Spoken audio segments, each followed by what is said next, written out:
என் நெஞ்சில் குடியிருக்கும்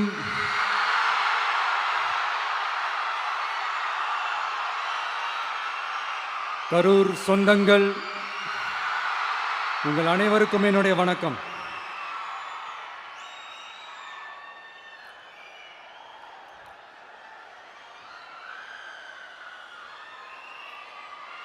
ஒரு மனுஷன் லைஃப்பில் எவ்வளோ பெரிய ஒரு உயரத்துக்கு போனாலும் மனசளவில் சில வலிகள், காயங்கள் அதை மறக்க முடியாது இல்லையா? எல்லார் லைஃப்லையும் அப்படி தான், நமக்கும் அப்படி தான். நிறையா வலிகள், காயங்கள் எல்லாத்தையும் தாண்டி தான் வந்திருக்கிறோம். ஆனால் எல்லாத்தையும் விட ரொம்ப ஜாஸ்தியான அந்த வலியும் அந்த காயமும் எனக்கு அந்த கரூர் சம்பவம் தான்.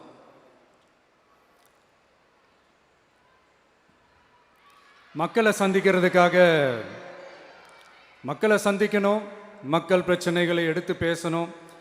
அதுக்காக தான் அந்த மக்கள் சந்திப்பு பயணத்தை தொடங்கி திருச்சி, அரியலூர், நாகப்பட்டினம், திருவாரூர், நாமக்கல், கரூர் அப்படின்னு சொல்லிட்டு போயிட்டுருந்தோம்.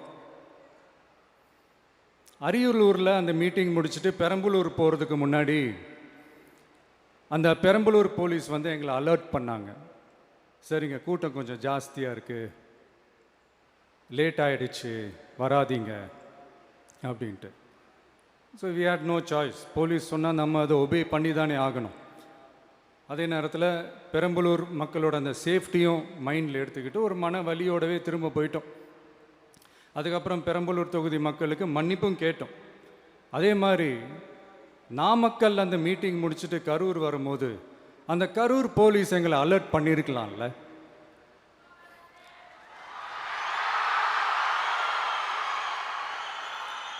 இல்லை சார், இங்கே எதிர்பார்த்ததை விட கொஞ்சம் கூட்டம் அதிகமாக இருக்குது, கண்ட்ரோல் பண்ண முடியல, வராதிங்க. அண்ட் போலீஸ் நினச்சா அவங்க அந்த மீட்டிங்கே கேன்சல் பண்ணலாம். ஏதோ தப்பாக இருக்குது, ஏதோ தப்பாக தோணுது அப்படின்னு நினச்சிட்டாலே they have all the rights to cancel the meeting. எங்ககிட்ட கேட்கணும்லாம் ஒன்றும் அவசியமே கிடையாது. ஆனால் அதையெல்லாம் எதுவுமே செய்யாமல் அந்த ஹைவேல இருந்த அந்த ஸ்பாட்டுக்கு போலீஸே எங்களை உள்ளே கூட்டிகிட்டு வந்து விட்டு அந்த நாடகம்லாம் இருக்குது பாருங்க.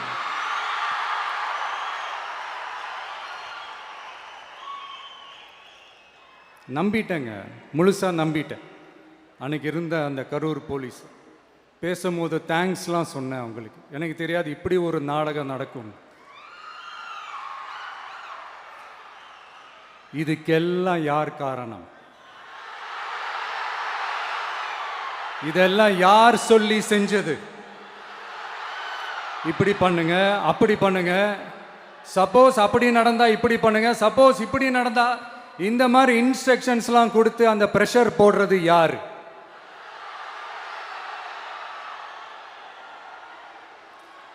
அந்த சம்பவத்தில் நம்ம யாரெல்லாம் இழந்திருக்கோம் தெரியுமா? ஒரு டிவியில் என் படமோ பாட்டோ வந்துச்சுன்னா, அம்மா விஜய் மாமா, அம்மா விஜய் மாமா அப்படின்னு சொல்லி அவங்க அம்மா கிட்ட சிரிச்சுக்கிட்டு அந்த டிவி ஸ்க்ரீனை போய் தொட்டு முத்தம் கொடுத்துக்கிட்டு என் அக்கா தங்கச்சிங்களோட தங்க பிள்ளைகளை இழந்திருக்கோம்யா. மழலை கூட சரியா வராதப்போ ஒரு பேப்பர் மேகசினில் என் ஃபோட்டோவை பார்த்தா அது சிரிச்சுக்கிட்டு அந்த கள்ளங்கபடம் இல்லாத அந்த சிரிப்பு, அந்த கடவுள் மாதிரி இருக்கிற அந்த பச்சை பிள்ளைங்களை இழந்திருக்கோம்யா. என் அக்கா, தங்கச்சி, அண்ணன், தம்பி, குடும்ப உறவுகளை இழந்து அந்த வலியோட இருக்கிற என்ன நீங்கள் ஏளனமாக பேசுகிறீங்களா? என் மேலே பழியை தூக்கி போடுறீங்களா? இப்படி ஒரு சம்பவம் நடந்துருச்சு. இது ஏன், எதனால், அதுக்கான பின்னணி என்னன்ட்டு அந்த வலியோட வீட்டில் உட்கார்ந்துட்டு இருக்கிறேன். ஓடி ஒளிஞ்சிட்டான்னு வர சொல்கிறீங்களா? வாயின்னு முன்ன இருந்தால் என்ன வேணாலும் பேசுவீங்களா?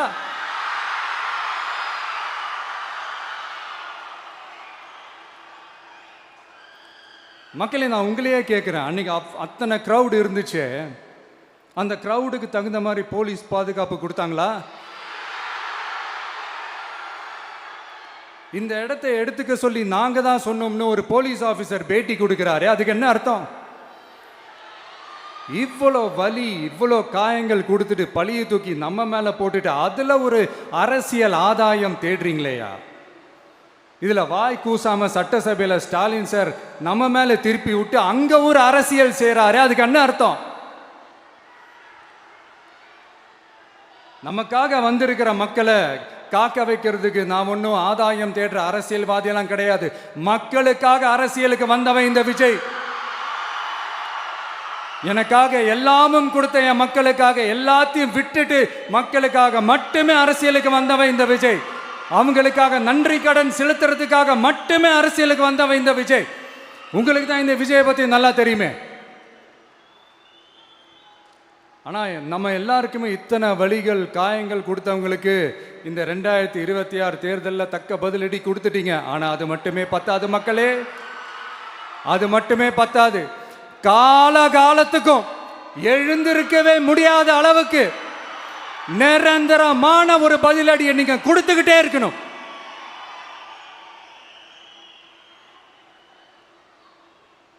இப்படிலாம் பண்ணா நான் மக்களை விட்டு ஓடிடுவேன் நினைப்பா?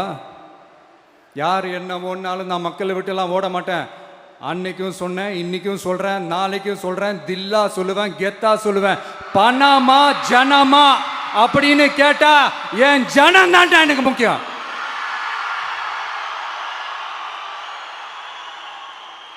மக்களே, உங்களை விட எனக்கு இந்த காசு பணம் முக்கியமா என்ன?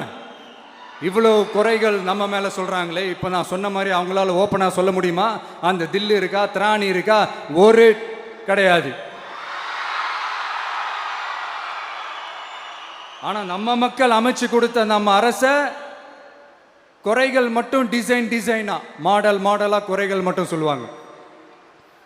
ஒவ்வொரு டிபார்ட்மெண்ட்லயும் அந்த பார்ட்டி ஃபண்ட், அந்த கட்சி நிதின்ற பேர்ல அடிக்கிற கொள்ளையெல்லாம் இந்த தீய சக்தியா இருக்கட்டும், தீந்து போன சக்தியா இருக்கட்டும், ரெண்டு பேரும் மாறி மாறி இதே தான் செஞ்சிட்டு இருக்கிறாங்க. இதுல ஒரு ஹைலைட் காமெடி என்னன்னா, சட்டசபையில் பேசும்போது பார்ட்டி ஃபண்டுன்னு தான் சொன்னேன். அது எந்த பார்ட்டி, என்ன ஃபண்டு, யாரு, என்ன பேரு எதுவுமே சொல்ல. பார்ட்டி ஃபண்டுன்னு சொன்னவனை எடுத்தாங்க பாருங்க ஒரு ஓட்டம். எனக்கே ஃபர்ஸ்ட் புரியல, ஏன்பா ஓடுறாங்க? அப்படி என்ன நம்ம இப்போ சொல்லிவிட்டோம்? அதான் அந்த குற்றம் உள்ள நெஞ்சுக்கு தான் குறுகுறேங்கும். இது எப்படி இருக்கு தெரியுமா? எங்க அப்பா பீரோக்குள்ள இல்லை, எங்க அப்பா பீரோக்குள்ள இல்லை அப்படின்னு சொல்ற மாதிரி. ஐயோ, ஏன் கேட்குறீங்க? இவங்களோட செம்ம கூத்தா இருக்குங்க, செம்ம ஃபன்னா இருக்கு. சென்னையில் ஒரு பாலம் கட்டுறதுக்காக நார்மலாக ஆகிற செலவை விட அதிக செலவில், கிட்டத்தட்ட டபுள் மடங்கு செலவில் ஒரு டெண்டர் ஒன்று விட்டுருக்குறாங்க. அதையெல்லாம் தோண்டி எடுத்து அதெல்லாம் இப்போது கண்டுபிடிச்சி கேன்சல் பண்ணியிருக்கிறோம். இன்னும் எத்தனை கோடி ஊழல், எத்தனை லட்சம் கூடல் தோண்ட வருமோ எங்களுக்கே தெரில. ஒவ்வொரு முகமுடியாக கிழியுது. ஐயோ, இந்த விஜய் ஒவ்வொரு கதையாக எடுத்து வெளியில் விட்டுருவான் போலேன்ட்டு திரும்புகிற பக்கம்லாம் கதறல் கதறல் கதறல். காதலேருந்து ரத்தம் வராத குறை. ஆமாம், இப்படி ஊழல் ஊறி போனவங்க இப்படி தான் இருப்பாங்க. இந்த 50-55 நாட்களில் அங்கே செஞ்ச சில விஷயங்கள்லாம் சட்டசபையிலே எடுத்து சொன்னேன். பட் இங்கே ஒரு சில விஷயங்கள் சொல்லணும்னு நினைக்கிறேன். இந்த மின்சாரத்துறையில் இதுக்கு முன்னாடி போட முடியாமல் இருந்த அந்த பதவி உயர்வை இப்போ தான் எங்களால் போட முடிஞ்சுது. அதுக்காக ஒரு அக்கா அழுதுகிட்டே ஒரு நன்றி சொன்னாங்களே, அதெல்லாம் அவங்க கண்ணில் படாது அந்த வீடியோலாம், குறை சொல்கிறவங்களுக்கு. அடுத்து லஞ்சம்லாம் ஒழிக்க முடியாது, ஊழல்லாம் ஒழிக்க முடியாது, அதெல்லாம் பிளட்டிலேயே ஊறி போய் இருக்கு அப்படின்னு சொன்னவங்க போய் ஒவ்வொரு கவர்மெண்ட் ஆஃபீஸாக பாருங்க. ஒரு பைசா லஞ்சம் இல்லை, ஒரு பைசா ஊழல் இல்லை. வேலையெல்லாம் சும்மா டக்கு டக்கு டக்குன்னு நடக்குது. ஒரு பெரியவர் ஒருத்தர் சொல்றாரு, தம்பி வேலையெல்லாம் நடக்குது, ஆனால் அதையும் தாண்டி எங்களுக்கு மரியாதை கொடுக்குறாங்க தம்பி, உட்கார வச்சுலாம் பேசுறாங்க. இதெல்லாம் இதுக்கு முன்னாடி நடந்ததே இல்லை. அவனை போய் பாரு, இவனை போய் பாரு, இந்த ஆஃபீஸரை போய் பாருன்னு சொல்லி அலைய விடுவாங்க. இப்போ லஞ்சம் இல்லை, ஊழல் இல்லை, வேலையெல்லாம் உடனே நடக்குது. மக்கள் அப்படி ஒரு பெருமூச்சு ஒன்று விடுறாங்க. அதை பார்த்து நமக்கு அப்படி ஒரு ஹாப்பினஸ். இதுக்கு மேலே என்ன வேணும்? ஏன் இதெல்லாம் பண்ண முடியாது? மனசுன்னு ஒன்று இருந்தால் பண்ணலாம். இப்போ பண்ணலை. அதே மாதிரி இந்த எல்என்டி நிறுவனத்தோட 18,600 crore-க்கு 3 திட்டங்கள் அந்த ஒப்பந்தம் அந்த கையெழுத்து போட்டிருக்கிறோம். கிட்டத்தட்ட 8,200 பேருக்கு வேலை வாய்ப்பு. நான் சொல்கிறது அந்த 3 மாவட்டத்தை சேர்ந்தவங்களுக்கே அவ்வளோ வேலை வாய்ப்பு. குறுவை சாகுபடிக்காக 134 கோடியில் அந்த சிறப்பு தொகுப்பு திட்டம் அறிவிச்சிருக்கிறோம் நம்ம விவசாயிகளுக்காக. இப்போவும் சொல்கிறேன், நம்ம விவசாய பெருமக்களே, உங்களோட இந்த அரசு கூடவே நிற்கும். பெண்கள் பாதுகாப்புக்காக சிங்கப்பெண் அதிரடி படை, அது உங்களுக்கு நல்லா முன்னாடியே தெரியும். வரப்போகிற அறிஞர் அண்ணா அவர்களுடைய பிறந்த நாளில் உங்கள் அண்ணனுடைய அரசில் தாய் மாமன் தங்க மோதிர திட்டம் அறிவிக்கப்படும். இதெல்லாம் கேட்டாங்களே, வாக்குறுதி கொடுத்தீங்களே, என்னாச்சு என்னாச்சுன்னு. இந்த தீய சக்தி மாதிரி ரீல் தாய் மாமன்லாம் கிடையாது, ரியல் தாய் மாமன். எப்படி ரியல் தாய் மாமன்.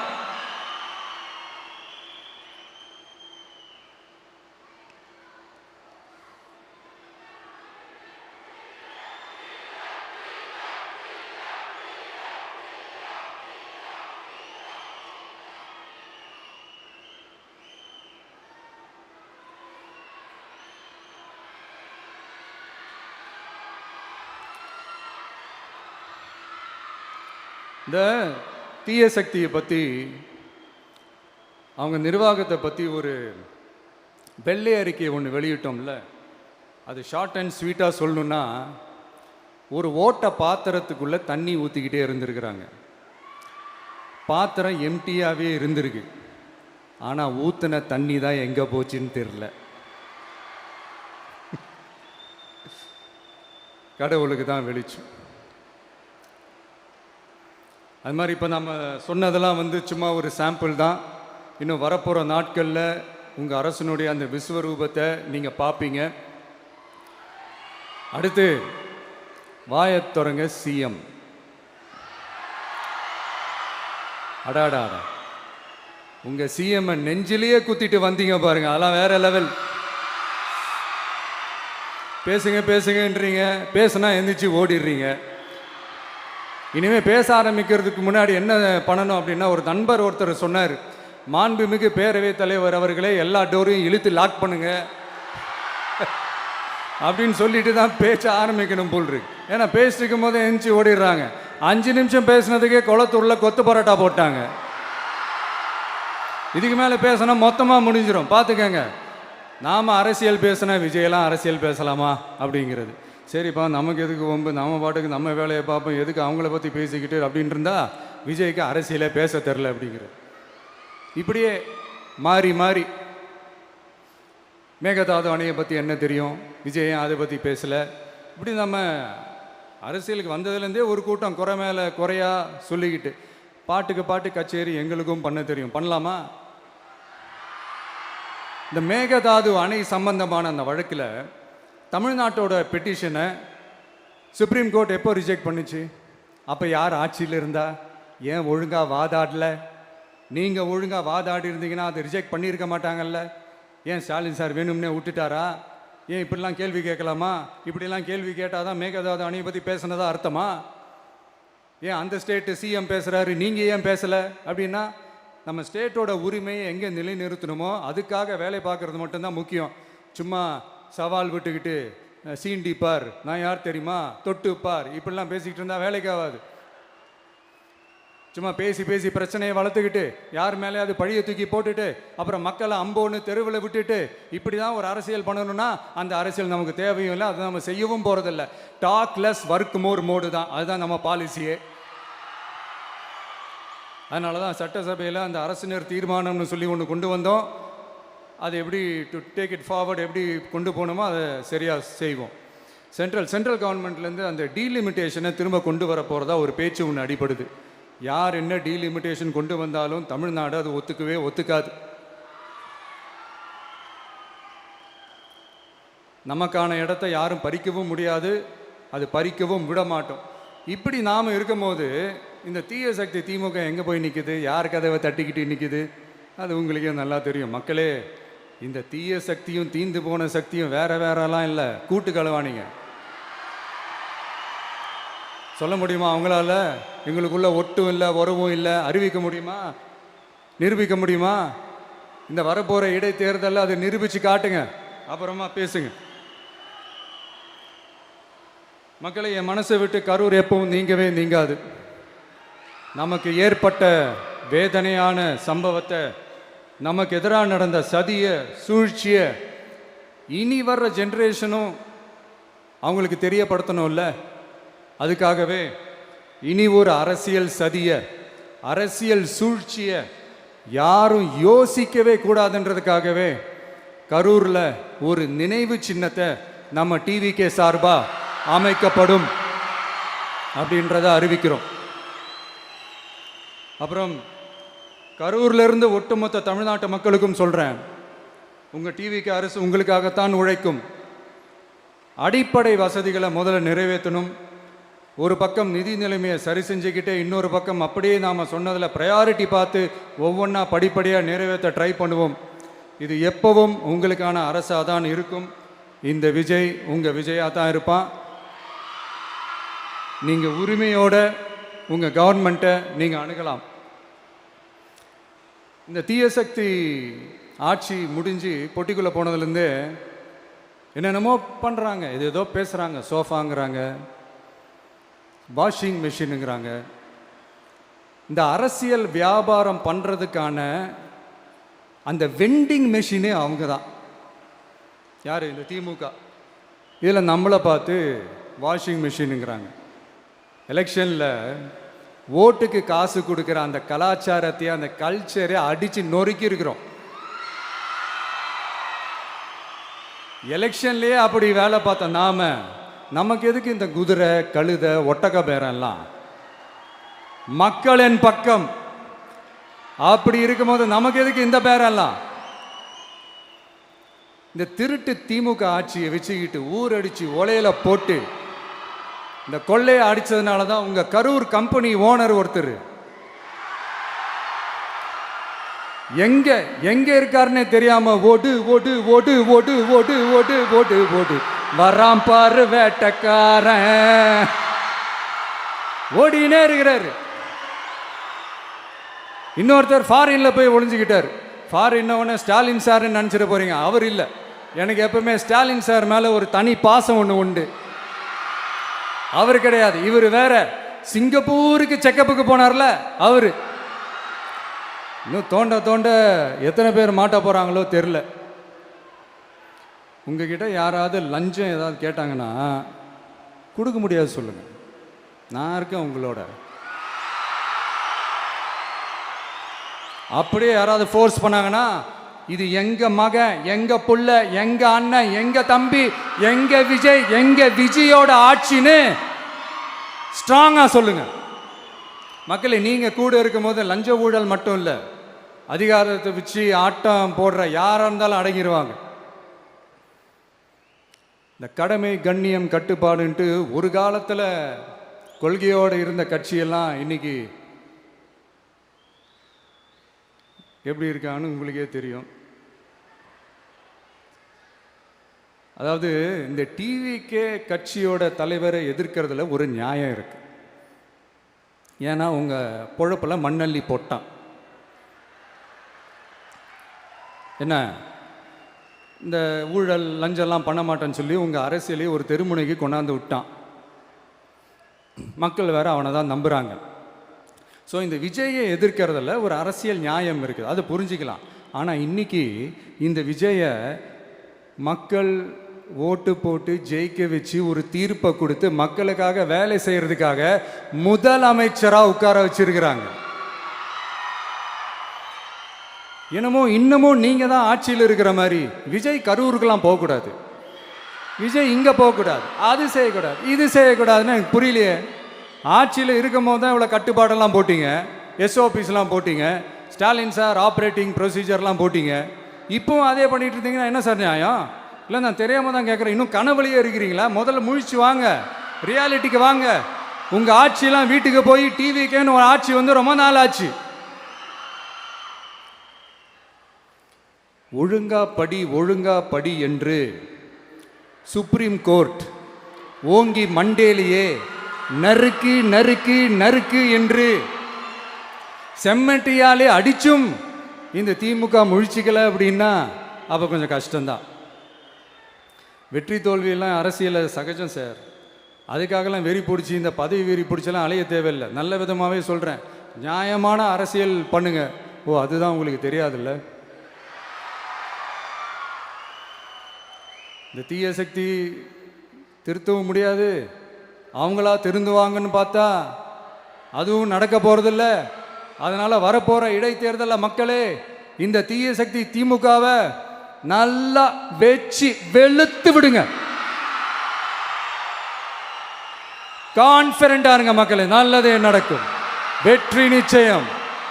மீண்டும் சந்திக்கும் வரை நன்றி, வணக்கம்.